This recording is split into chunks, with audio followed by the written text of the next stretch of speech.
Ela não está sozinha porque ninguém a quer.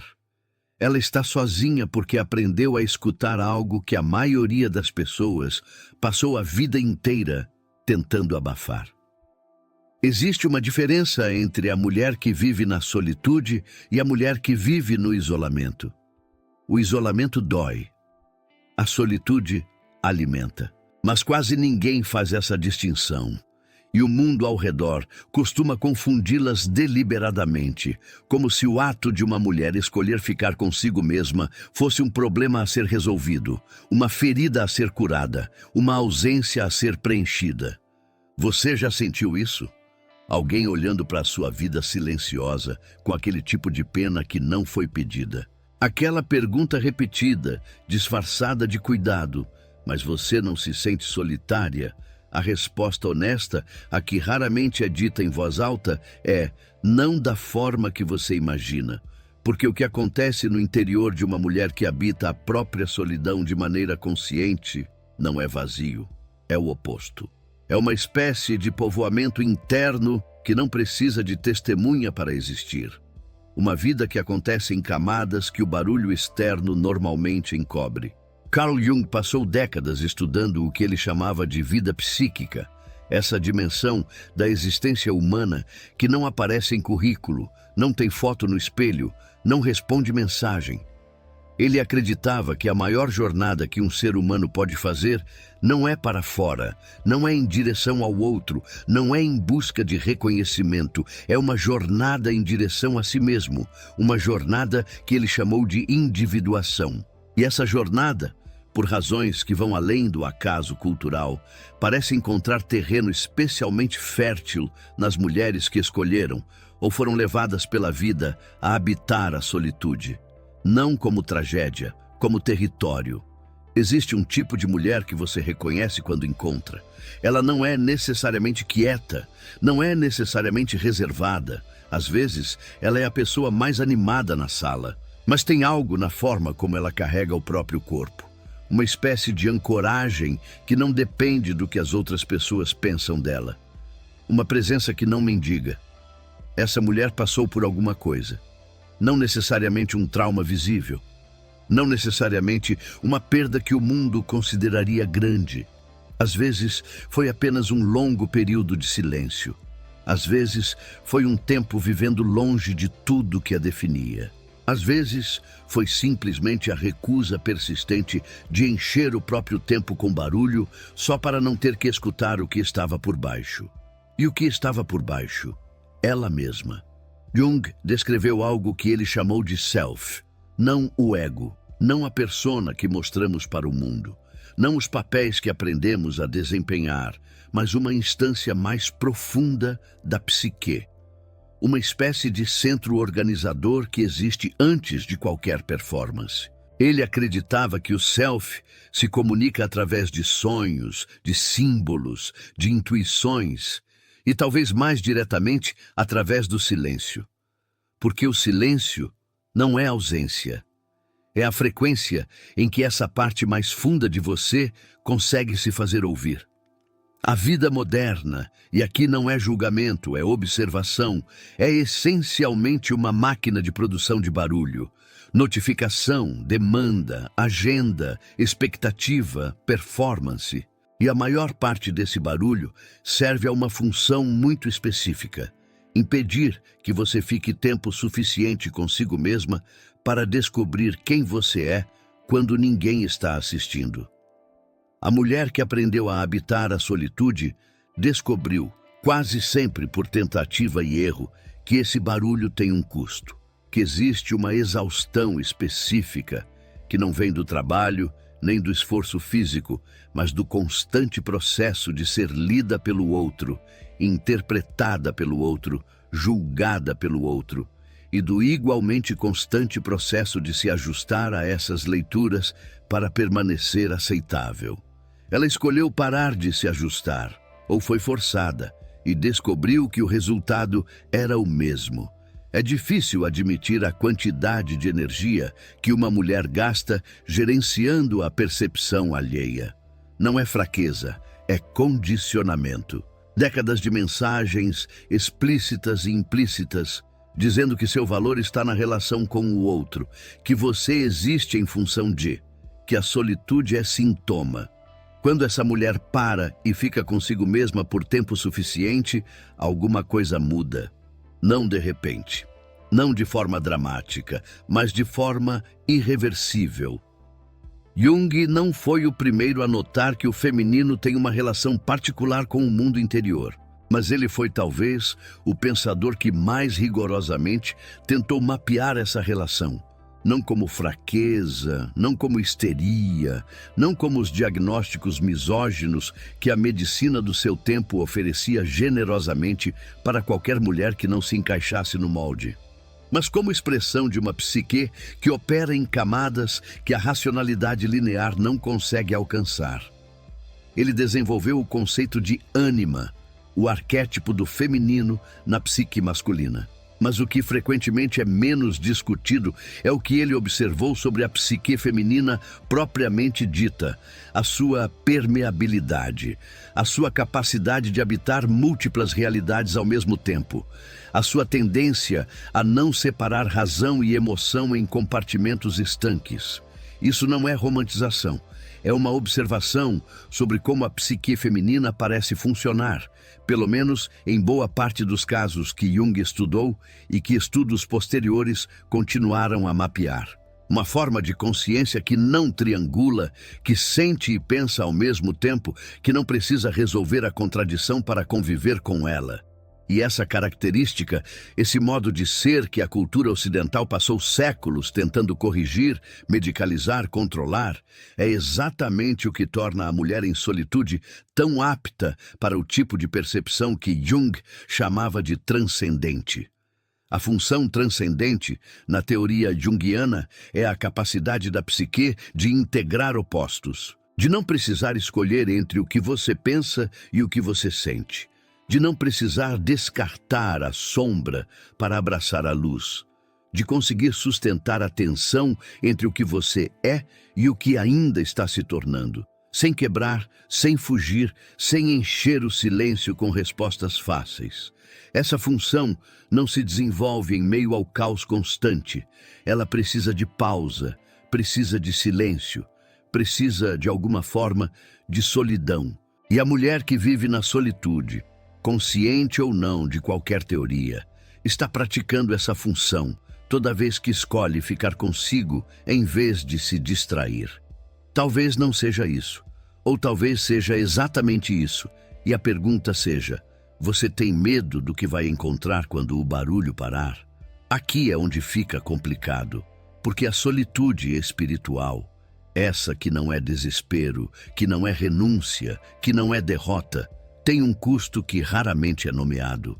Ela isola de um jeito diferente, não da presença humana, necessariamente, mas de um certo tipo de pertencimento superficial, da capacidade de sentar em uma mesa de jantar e fingir que as conversas rasas são suficientes, de participar de certos rituais sociais com a mesma despreocupação de antes, de aceitar a versão que o mundo tem de você sem precisar corrigi-la.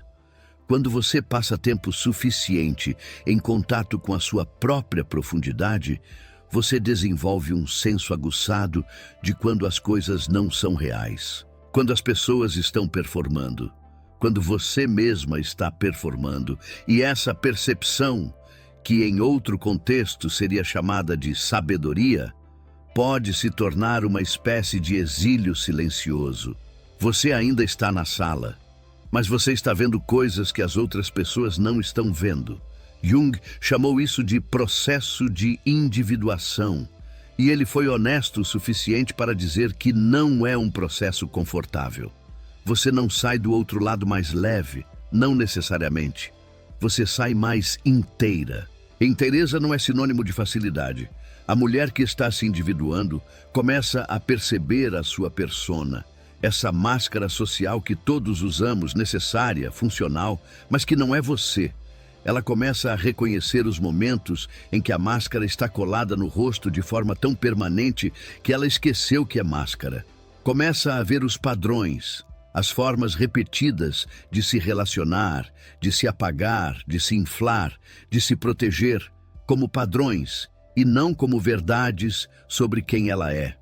Isso é libertador e é aterrorizante, porque se os padrões não são você, então o que é você?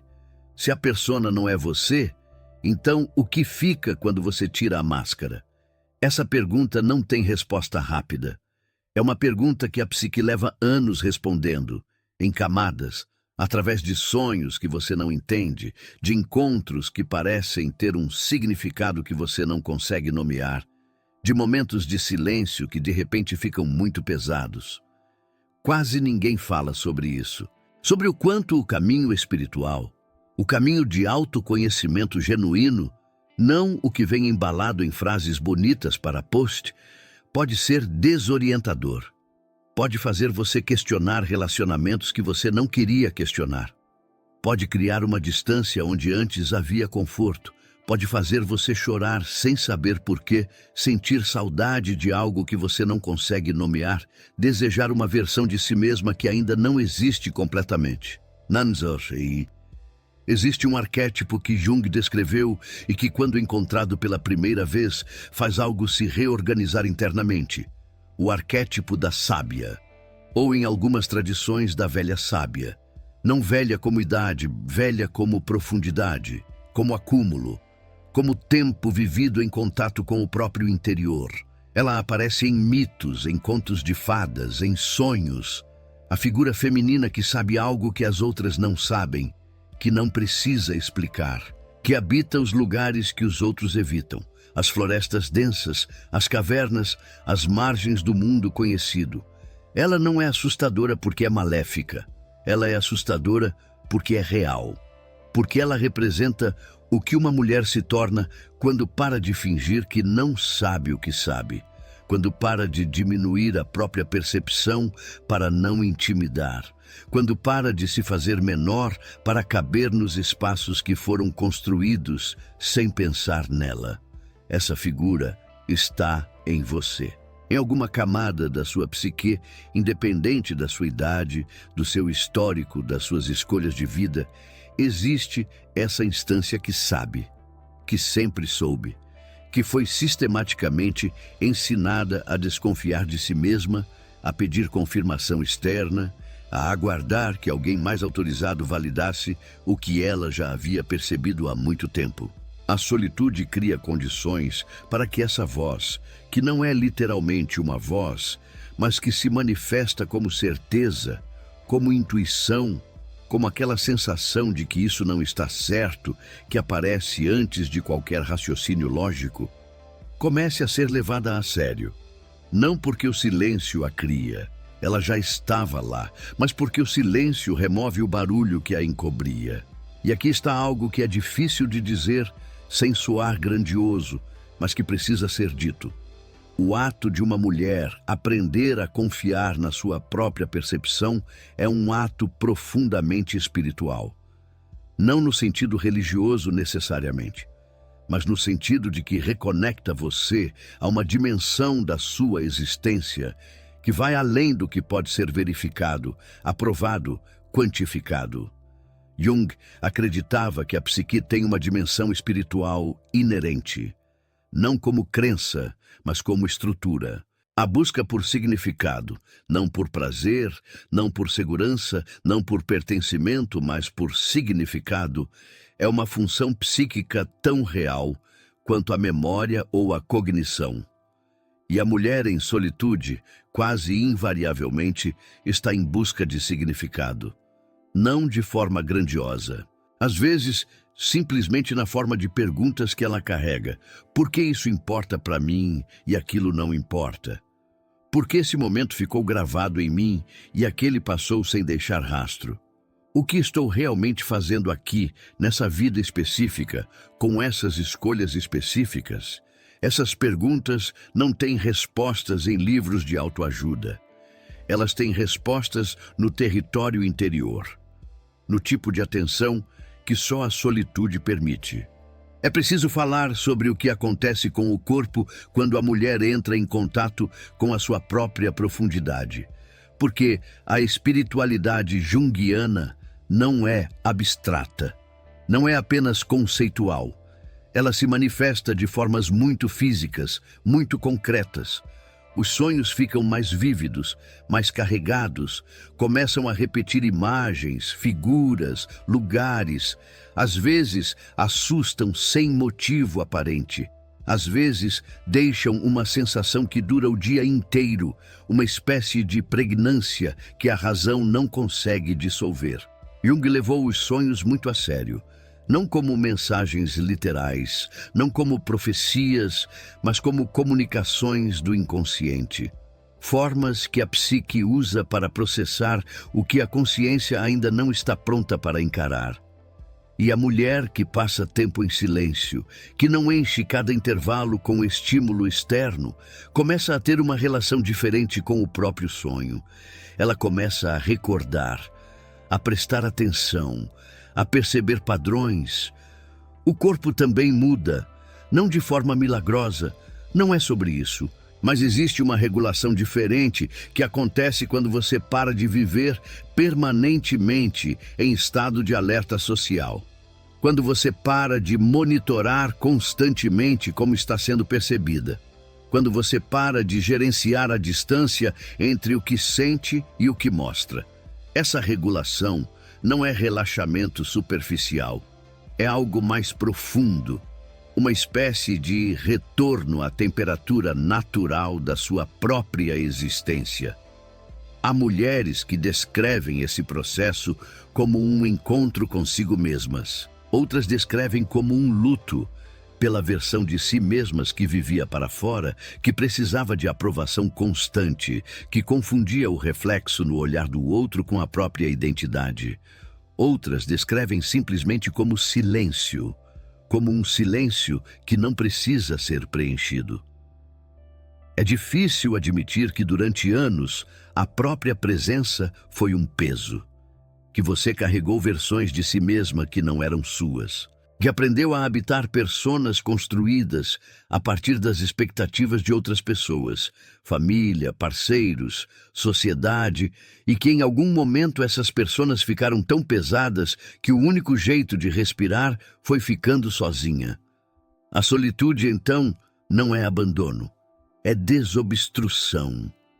Jung usou a palavra luminoso, um termo que ele tomou emprestado do teólogo Rudolf Otto, para descrever uma categoria específica de experiência. A experiência do que ele chamava de sagrado, não necessariamente religioso, mas luminoso, aquilo que provoca ao mesmo tempo fascínio e temor. Aquilo que você não consegue reduzir a conceito. Esse tipo de experiência, ele observou, tende a aparecer nos momentos de maior silêncio interior, nos sonhos, na contemplação, em certas formas de contato com a natureza, em momentos de perda profunda, em momentos em que a persona racha e você se vê de uma perspectiva que não é a habitual. A mulher em solitude está frequentemente, sem saber, criando as condições para esse tipo de experiência. Não estou falando de misticismo no sentido de visões ou revelações. Estou falando de algo mais sutil. Aquele momento em que você está sentada sozinha e de repente sente com clareza inesperada que a sua vida tem uma direção que não é aleatória, que as perdas que você viveu e as escolhas que você fez e os encontros que aconteceram não são acidente, são tecido, são trama, são algo que só você consegue ler porque é o único ser no universo que viveu exatamente essa sequência específica. Isso não é narcisismo, é reconhecimento.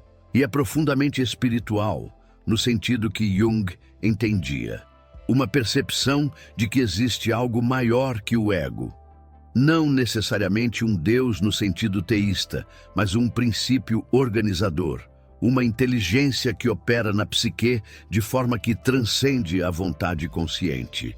Ele chamou isso de self, e o self na teoria junguiana não é algo que você constrói, é algo que você descobre, que estava lá antes de você saber nomear, que opera nos bastidores da sua vida inteira, tentando se fazer ouvido através de tudo que você ama com intensidade desproporcional, tudo que te repele com viscosidade inexplicável, tudo que aparece repetidamente na sua vida, como se o universo estivesse tentando dizer alguma coisa.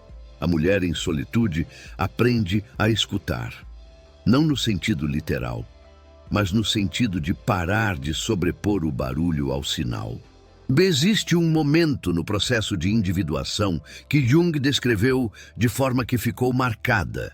Ele falava sobre a enantiodromia, o princípio de que toda coisa que vai muito longe em uma direção inevitavelmente se converte em seu oposto. Que a psique tem um mecanismo de compensação, que se você viveu muito tempo para fora, a vida interior vai insistir. Se você foi muito tempo quem cuida, vai chegar um momento em que você vai precisar ser cuidada. E se não encontrar isso no exterior, vai ter que aprender a se prover internamente.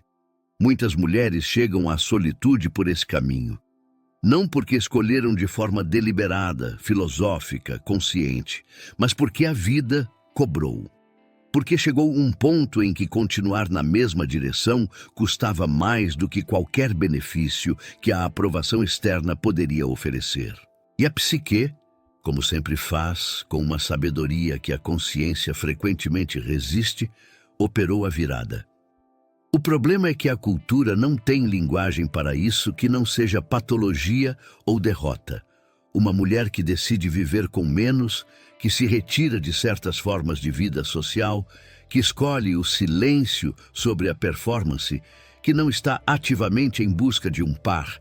Essa mulher é lida como quebrada, como desistente, como alguém que precisa de ajuda. Quase ninguém a lê como alguém que chegou a algum lugar.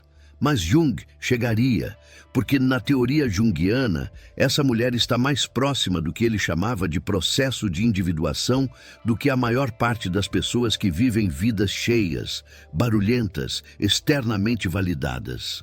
Ela está fazendo o trabalho que a maioria evita, o trabalho de se tornar quem ela é, não quem foi ensinada a ser. Esse trabalho não tem prêmio visível, não tem cerimônia, não tem like. Ele acontece no silêncio dos próprios dias, nos sonhos que ninguém vai ouvir, nas percepções que não cabem em conversa casual.